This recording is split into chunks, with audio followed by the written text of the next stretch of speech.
Welcome to this Adobe Photoshop training session. In this particular session we're going to look at the Refine Edges command. Now I'm going to make a selection here, and what I want to make sure that I end up with is that I want to be able to isolate this man from the green background and then ultimately put a new background behind him. Now that's fairly easy to do, but of course the key to this, if you've done this yourself, is watching the edges. We don't want to end up with green dark edges. And this is something that a lot of people ask me on training courses how to do and achieve. Most people tend to cut away the background and then end up going around it with a rubber or brush and brushing out the little fringe pixels. Now I'm going to go to my quick selection tool.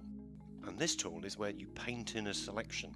So you use a brush, and you can take your brush size up, and then you go and you paint around the edges, and it automatically works out the difference between where it wants to go based upon color values. Now, maybe I haven't used this tool enough yet, but I personally find it's a little bit slow to use, and I actually get better results with the Magic Wand tool. So I'm going to do Apple D or Control D on Windows to cancel that selection, and then I'm going to change back to the Magic Wand tool. My preference with the Magic Wand tool is to go for a low tolerance value and to always have the contiguous option on, which means it only selects adjacent pixels. I'm going to make a selection here and then hold down the Shift key and then keep selecting in the areas that haven't been selected, and this I tend to find gives the best results. It's all a matter of practicing.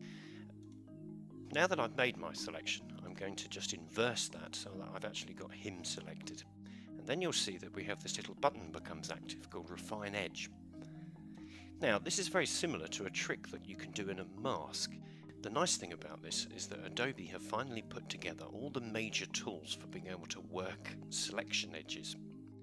Down here we have a variety of views. By default we're on the basic view, so we're seeing the selection against the original background. Pressing F cycles you through these views, so we can then view with a quick mask background. We can then view it against a black background, and this can be very useful for seeing the quality of your edge or to see whether there's any little white outline.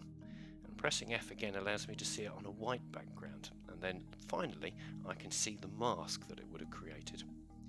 Now I'm going to manually click onto this version here because seeing against the white background allows me to see the quality of the edge.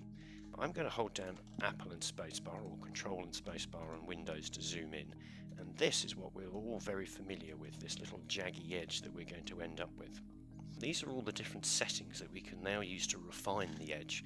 I'm going to switch on the preview. Pressing P on the keyboard toggles the preview on and off.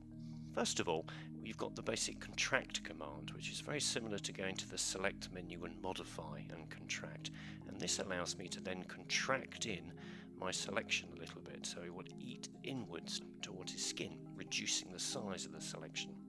At the same time I can then choose to smooth the selection, and down at the bottom here is whenever you go for one of these it will give you a little description of what it will do, so you can see how it's just smoothed off the edge pixels there.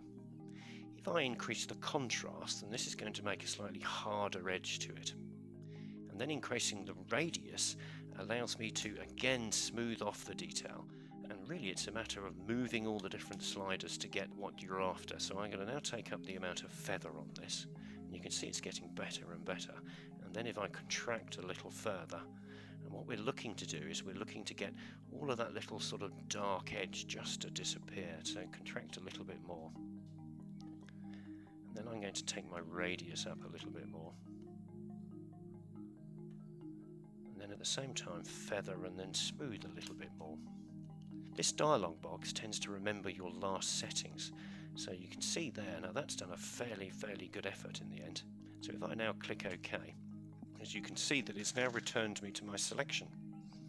Now I'm just going to press Apple Alt and Spacebar or Control Alt and Spacebar on Windows just to zoom out a little bit. Finally, I'm going to go to my layers, double click my background layer, which will convert it to a working layer. Finally, I'm going to add the little layer mask, and I've now converted that to a layer mask. So I've got the black and white mask hiding the background that I don't want to see. And if I then zoom in over the edge again, you'll see that I've got not a bad quality of join there really, and nice, slight subtle anti-aliased edge. All I need to then do is to find another photograph and then just slot it behind it. Let's see what I've got that I could use. I'm going to open up this one. Looks very suitable. Now, if I then just combine the two images together, I'm just going to take the layer moving tool and then drag that image and drop it on top of that one.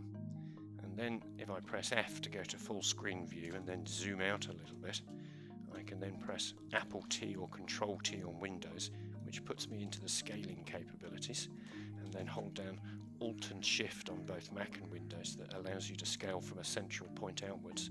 Hit return so that it's completed the scaling, and then finally just switch the layers like that.